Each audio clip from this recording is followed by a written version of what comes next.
Bom, primeiramente, boa noite para vocês. Antes de qualquer coisa, antes da gente entrar no tema São Paulo, eu quero felicitar vocês, desejar aí um feliz ano novo, né, nessa passagem de ano. A gente está no primeiro mês de 2026, então desejar para vocês um feliz ano novo, um próspero ano novo, né, que vocês consigam ter um 2026. Vai ser até irônico eu falar isso, né? Mas que vocês possam ter um 2026 tranquilo, que vocês consigam, que vocês tenham muita saúde, que vocês tenham muita sabedoria e que vocês consigam, em massa, todos que me assistem aqui, realizar aí a maioria dos sonhos que vocês têm, sonhos e propósitos para 2026. Iniciei dessa forma e queria dizer para vocês que sim, final do ano e esse começo de ano eu acompanhei todas as notícias do São Paulo. Eu estava por dentro de tudo que aconteceu, desse possível impeachment do Júlio Casares, que a gente fala melhor amanhã, mas eu já acho que vai ser algo impossível de acontecer. Eu acho que o Júlio Casares não vai sofrer impeachment e acho que muito menos ele vai renunciar. E quanto mais cedo a gente aceitar que 2026 vai ser um ano caótico, eu acho que é melhor para todos nós. Se nós somos o Clube da Fé, eu acho que a gente tem que se apegar a isso, porque vai ser um ano muito difícil. É um ano em que o São Paulo tá muito parecido com o Cruzeiro, não sei se vocês vão lembrar do ano que o Cruzeiro foi rebaixado, em que o Cruzeiro acabou caindo em diversas matérias policiais e acabou não aguentando e foi rebaixado naquele ano. Não tô dizendo que isso vai acontecer com o São Paulo, tá? Não tô dizendo que isso de fato vai acontecer, mas eu acho que é uma realidade que infelizmente ela bate a porta e é algo que a gente já vinha falando há muito tempo dessa gestão desastrosa do Júlio Casares. Então, eu só queria dar uma explicação para vocês. Eu não apareci aqui no fim do ano, não apareci no começo. Esperei justamente o campeonato começar para a gente ter o primeiro vídeo com pós-jogo, porque eu queria justamente saber qual seria a postura dos jogadores em campo, apesar de achar que a cobrança neles tem que ser o mais mínimo possível, porque eles são profissionais e eles têm que receber por aquilo que eles fazem. Eu não saio da minha casa para trabalhar sem receber. E eu acho que não é porque eles ganham muito mais do que um CLT que eles não podem ter direito a receber o que é digno deles, o que é digno do que foi acordado com eles. Então eu gostaria muito de ver a postura do São Paulo antes de comentar sobre todas essas polêmicas que estão acontecendo. E tá aí. Eu acho que todas as polêmicas que estão acontecendo fora de campo estão respingando dentro de campo. Tanto que a gente estreou, foi o único paulista que perdeu. Eu já imaginava que viria uma derrota, eu já imaginava que o São Paulo não fosse vencer o Mirassol, porque hoje, se vocês pararem para reparar, o Mirassol é um time muito bem estruturado, muito mais estruturado do que o São Paulo. É um time que é gerido de uma melhor forma do que o São Paulo. E é um time que atualmente joga muito melhor do que o São Paulo. Então eu já imaginava que nós perderíamos na estreia do Campeonato Paulista, mas a gente tem algumas coisas aí a falar sobre o jogo de hoje e eu acho que a gente tem coisas a falar sobre o bastidor. Antes da gente falar do jogo de hoje, eu queria justamente dar essa justificativa para vocês por que eu não apareci aqui. Eu não apareci porque o ano passado foi um ano pavoroso para o torcedor São Paulino. Eu acho que foi um dos piores. Olha, só de falar do São Paulo, a luz até quase cai. Foi um dos piores anos assim que eu, como torcedora, já acompanhei o São Paulo. E olha que eu vi 2013, eu vi São Paulo quase cair em 2017, e eu acho que eu nunca vi um ano tão pavoroso igual foi o ano passado. Dívidas e dívidas, dívidas bilionárias, o São Paulo sem contratação, o DM com mais de 70 lesões no ano, jogadores que não se recuperavam, o São Paulo caindo de todas as competições, sendo humilhado no Campeonato Brasileiro, sendo humilhado em todas as competições que disputou. Então, foi um ano muito difícil e eu justamente tirei o final do ano passado e esse começo de ano para refletir. Refletir sobre algumas coisas, refletir sobre o São Paulo, porque, querendo ou não, gente, é muito difícil quando a gente vê que uma das nossas maiores paixões, que é o futebol, que é o São Paulo, porque, querendo ou não, eu aprendi a amar o São Paulo. Se eu tô aqui conversando com vocês, se eu tô aqui gravando vídeo e falando, é porque é algo que eu gosto. Eu gosto de falar do São Paulo, eu gosto de compartilhar opiniões com vocês que estão sempre aqui me assistindo. Então, é muito difícil quando você tá de fora e você vê que as pessoas estão destruindo o São Paulo e você não pode fazer nada, você simplesmente tem que ficar de braço cruzado e ver algo que você ama se desfazendo, assim, aquela barca que vai vindo e vai afundando porque você não tem o que fazer. Não tem mais nada que a gente possa fazer. A gente já protestou, a gente já pediu a saída dele, só que o ego desse cara é tão grande que ele nem cogita renunciar do cargo. Ele nem cogita a renúncia, que seria muito mais bonito ele sair na renúncia e falar simplesmente: eu não tenho capacidade de ser presidente do São Paulo. Mas sobre o Júlio Casares e sobre toda essa questão de impeachment, a gente vai falar amanhã. Hoje eu vou focar em falar do jogo, então eu só quero dar essa explicação de por que eu não apareci aqui, por que eu não apareci para falar dos escândalos, porque eu precisava desse detox do São Paulo, porque eu já imaginava que esse ano seria um ano com uma carga muito negativa e que com relação ao São Paulo e que seria muito difícil de acompanhar. Então, por essa razão que eu não apareci, mas agora oficialmente está aberta a temporada de 2026. Vou trazer mais conteúdo para vocês aqui, incluindo o pré-jogo. Já do próximo jogo eu já vou também postar, do próximo jogo do São Paulo, e eu vou trazer mais conteúdos para a gente ficar bem mais próximo, até porque é um ano que o calendário já começa muito cedo por causa da Copa do Mundo, enfim, então a gente já vai ter Brasileirão em janeiro, por isso que eu tô falando que não vai ser fácil. Mas vamos lá. O São Paulo estreou contra o Mirassol, estreou perdendo 3-0 pro Mirassol, o que para mim já não era novidade nenhuma. Em questão de elenco, assim, de jogadores, claro que o Mirassol é muito melhor estruturado do que o São Paulo, tanto que é um time que tá na Libertadores, o São Paulo não está. Merecidamente não está na Libertadores. Dependia de Cruzeiro e Fluminense e os dois times nem chegaram na final. Então o São Paulo nem teve a oportunidade de ir para a Libertadores e eu até acho melhor para não passar tanta vergonha assim na Libertadores.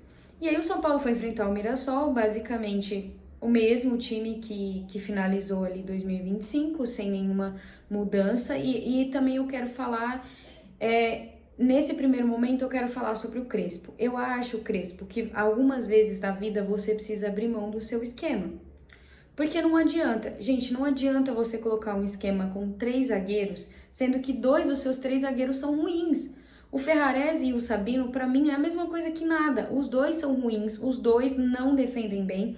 Tanto que o primeiro gol do São Paulo foi uma falha absurda da defesa do São Paulo. O segundo gol foi um erro de passe do Ferrarese. E o terceiro gol foi uma espalmada do Rafael para o meio da área, aonde simplesmente tinha 5 jogadores do São Paulo na área e nenhum conseguiu afastar a bola. A bola sobrou no pé do jogador do Mirassol, naquele buraco enorme, e conseguiu fazer o terceiro gol. Então a gente vê uma distância muito grande entre a defesa e o meio de campo. E também não adianta você povoar com um monte de volante no meio de campo se você não consegue fazer essa transição com decência. Você precisa colocar um time pra frente. Então, se você quer jogar com 3 zagueiros, pelo menos você coloca zagueiros competentes para jogar e você deixa o time mais ofensivo. Não adianta você encher o time de volante, porque o São Paulo tinha o Bobadilha, tinha o Alisson e tinha o Marcos Antônio de volante. O Marcos Antônio foi o que mais estava lúcido ali em campo. O Marcos Antônio, que inclusive recebeu proposta do Flamengo e não quis ir para o Flamengo, até onde as fontes apuram.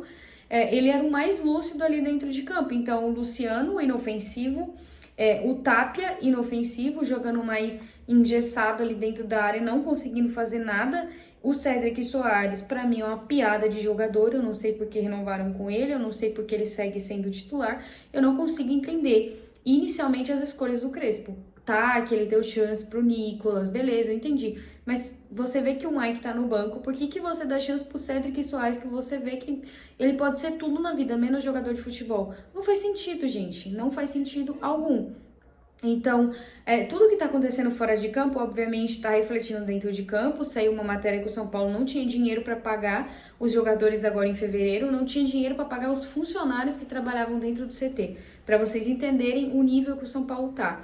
Então, para mim já era mais que nítido que o São Paulo ia perder, e ali, com 6 minutos do primeiro tempo, já tomou o gol do Mirassol, depois tomou o segundo, e aí no segundo tempo tiveram ali algumas mudanças. O São Paulo começou, claro, o Mirassol abdicou de jogar, porque tava com 2-0 no placar, não tinha por que ficar se tacando para cima. Então o Mirassol acabou dando a bola mais pro São Paulo, mas o São Paulo é um time tão inofensivo que o Mirassol errava e os caras não tinham nenhum trabalho de corrigir o erro, porque o São Paulo não avançava, o São Paulo não conseguia concluir. Era muito erro de passe, era chuveirinho o tempo todo na área, é um time que não tem tática, é um time que não tem técnica, são jogadores que não jogam próximos, joga a maioria afastado, então tem muito erro de posicionamento.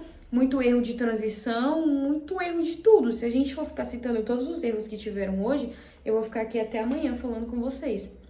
Porque realmente é um time que joga com 3 zagueiros, mas não tem defensiva, a defensiva é uma porcaria e a ofensiva é pior ainda. E aí ele começa a fazer algumas modificações, acaba colocando alguns jogadores, coloca o Danielzinho, que pra mim fez uma estreia assim, completamente esquecível, foi um jogador que não se destacou, assim, tava bem abaixo, e aí ele também coloca o Luca depois da expulsão do Mike, mas é um time que não tem poder de reação, é um time inofensivo, que não passa medo pra ninguém.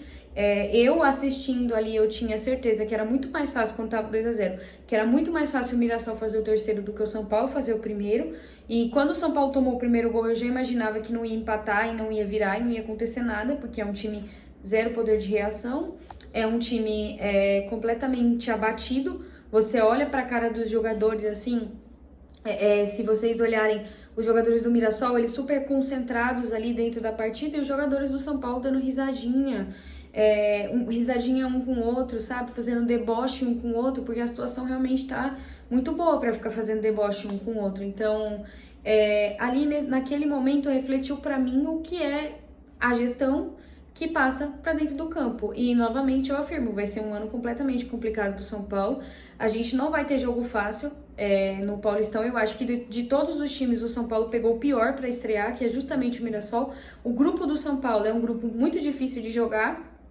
E a gente tem várias pedreiras, além dos clássicos que a gente vai disputar. Vai ser um ano muito difícil para o São Paulo. O Brasileirão já começa aí também. A gente não fez contratações expressivas e nem vai fazer, porque o São Paulo não tem caixa, então os jogadores vão olhar e não vão querer jogar no São Paulo, porque, honestamente, gente, se eu fosse atleta e recebesse uma proposta de um time que eu tô vendo que o presidente tá em escândalo de desvio de dinheiro, tá? Porque isso aí não sou eu que tô falando, eu não estou acusando o Júlio Casares de desviar dinheiro, eu estou falando que estão investigando, que o presidente está envolvido em desvio milionário de dinheiro. Então, como que você vai botar fé num clube desse? Como que você vai abraçar o projeto se você olha matérias falando assim, os jogadores já de fevereiro já não receberam o salário? Gente, como que você vai botar fé nisso? Como que você vai botar fé num clube desse? Não tem como. Então, eu não posso nem julgar os caras que escolhem simplesmente não vir pro São Paulo. Eu não posso nem julgar, porque não tem contratação, não vai ter contratação, e vai ser isso aí até o final do ano. A gente vai ter que lidar com esses jogadores até o final do ano, com os jogadores que ainda estão retornando de lesão. O Caleri ainda não tá pronto, o André Silva parece que na próxima partida não, em fevereiro ele já vai poder voltar a atuar. O Lucas voltou a atuar hoje, aparentemente não tá sentindo dor, mas também a gente nunca sabe, né? E aí o São Paulo estreou derrotado, o que já era previsto. Eu só queria abrir aqui um parênteses muito grande pra gente falar sobre Matheus Candansan. A gente sabe que Matheus Candansan, ele é muito ruim no que ele faz, né? Que ele é um péssimo árbitro, que ele toma decisões muito equivocadas. Então, obviamente, não foi por conta dele que o São Paulo perdeu o jogo hoje. O São Paulo perdeu porque é um time inofensivo e é um time pior do que o Mirassol hoje, né? O Mirassol tá numa escala de 0 a 10, o Mirassol tá lá em oitavo, nono, o São Paulo tá em 1, 2. Então é uma diferença gritante, não foi por isso que o São Paulo perdeu, não foi por conta do Candansan que o São Paulo perdeu a partida hoje. Mas para vocês verem como o São Paulo é um time tão fraco de tudo, um time tão fraco principalmente de bastidor, que a gente já começa o primeiro do ano com um erro de Matheus Candansan, com um erro de arbitragem brasileira. Porque o cara tá de frente pro lance, ele olha aquele lance e ele acha plausível expulsar o jogador do São Paulo, expulsar o Mike, que inclusive não vai nem jogar o próximo jogo, a gente vai ter que lidar com 90 minutos de Cédric Soares. Exatamente. Então o cara tava de frente pro lance, o Mike chega, claro, com muita vontade, mas ele acerta a bola e aí acaba no carrinho acertando o jogador do Mirassol. Aquilo era no mínimo para cartão amarelo e ele me dá vermelho direto. E cadê o VAR nessa hora? Não chama, gente, não chama, sabe por quê? Porque o São Paulo não tem bastidor. Quantas vezes no ano passado o São Paulo foi assaltado e não teve sequer uma palavra da diretoria do São Paulo? Sabe por quê que não teve? E nem vai ter? Porque a diretoria tá mais preocupada em pagar os advogados para ficar 5, 7 minutos se defendendo no Fantástico. Defendendo o indefensável, né? Defendendo algo que não tem defesa, que não tem justificativa e que não tem explicação. E aí as nossas chances é justamente no impeachment dele de acontecer dia 16. Mas, honestamente, sendo bem clara com vocês, acho que não vai acontecer. Porque o Conselho se reuniu, pegou aquela carta cheia de provas contra o Júlio Casares, cheia de coisas erradas que ele fez ali enquanto ele estava no comando de São Paulo, e simplesmente os caras... Teve um cara que foi favorável ao impeachment. Simplesmente os caras pegaram e falaram assim, não tem prova o suficiente pra gente levar esse impeachment pra frente. Exatamente. E aí vocês conseguem perceber a corja que está comandando São Paulo. Há anos, tá? Não é de agora. Há anos que essa corja está no comando de São Paulo. E o nosso futuro é completamente sombrio. Pode ser que no dia 16, como tá tendo toda essa pressão, tá tendo investigação, tá passando no Fantástico, tá passando no SBT, tá passando em tudo quanto é lugar, pode ser porque esses caras eles são tão canalhas que eles podem achar que, vou fazer uma média com a torcida, vou votar aqui favorável ao impeachment. Que, inclusive, o senhor Júlio Casares falou que ele não é o Augusto Melo para ser impeachmentado. Que ele não quer sofrer impeachment, ele prefere renunciar. Então por que você não renuncia, Júlio Casares? Por que você não faz esse favor? Por que você não renuncia, já que você tá vendo que seu trabalho não vai mais pra frente? Por que você não pega, não abre uma coletiva e fala assim, estou renunciando do meu cargo? Não sou bom o suficiente para ser presidente do São Paulo. E vaza. Porque realmente você não é. Você não é.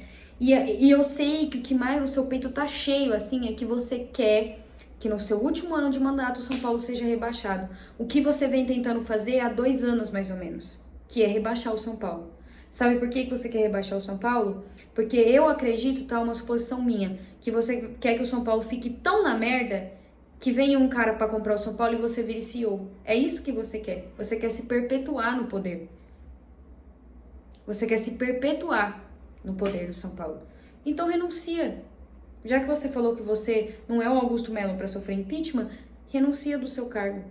É a melhor coisa que você faz para você, para o São Paulo e para a torcida. Porque você está matando um clube de uma tradição enorme. E é isso que acontece com clubes que têm gestões patéticas. É exatamente isso que acontece.